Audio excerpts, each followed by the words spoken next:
Hello students!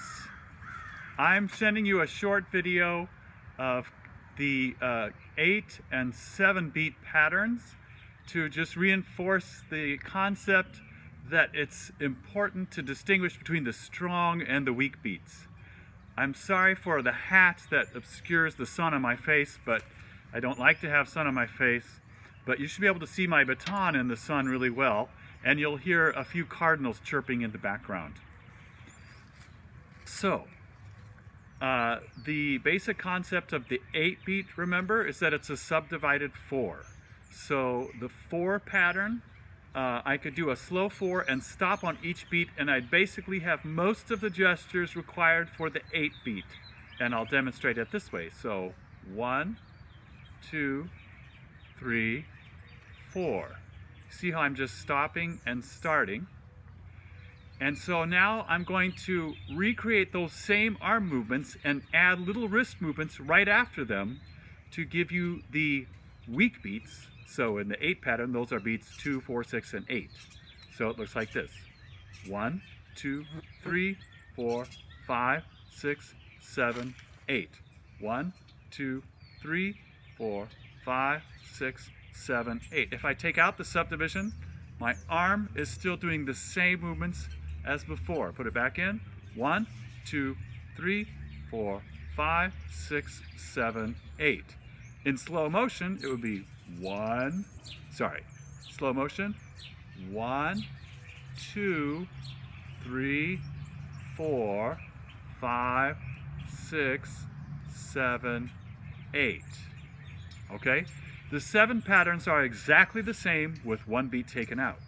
So there's 4 big beats in the 7 pattern. So if I do the 2 plus 2 plus 3, in other words 4 plus 3 version first, you'll see 1, 2, 3, 4, 5, 6, 7. If I took the wrist movements out and conducted just the 4 big beats, it would be 1, 3, 5, 7.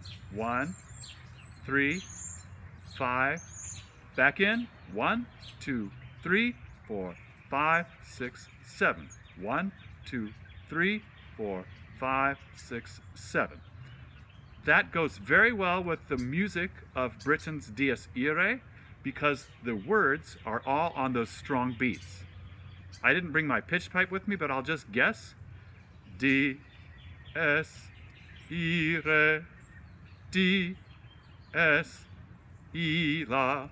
So what we want to avoid is making all the beats look the same. So this is the wrong way to conduct that passage.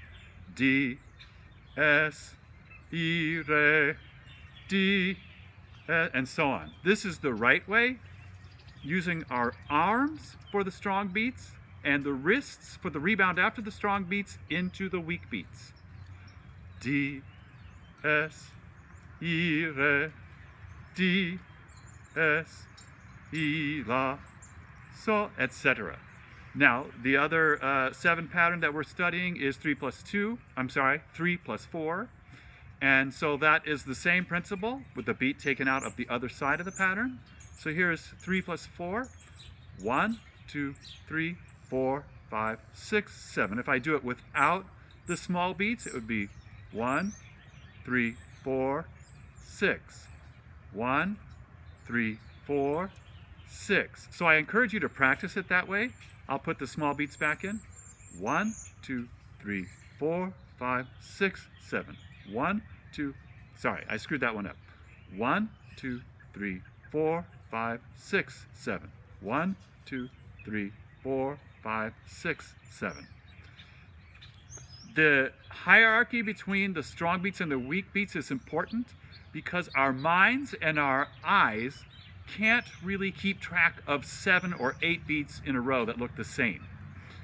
That's why it's going to help you as a conductor and your people who are singing and playing for you as followers, if you can clearly differentiate between the big and the small beats or the strong and the weak beats, right? So once again, to going 4 plus 3, 1, 2, 3, 4, 5, 6, 7. 1, 2, 3, 4, 5, 6, 7. In slow motion, 1, 2, 3, 4, 5, 6, 7. 1, 2, 3, 4, 5, 6, 7. Sorry, I almost went into 8. Technically what's going on is our arms move us into the strong beats, okay?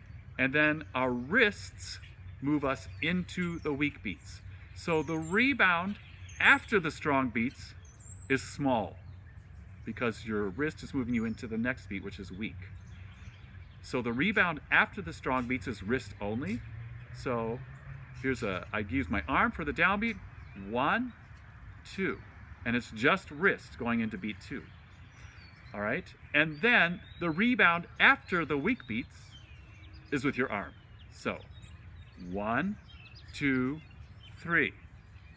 So it's not as if you're moving your arms on the strong beats, you're moving your arms right before the strong beats, and you're moving your wrist after the strong beats before the weak beats. If anyone has any questions, let me know.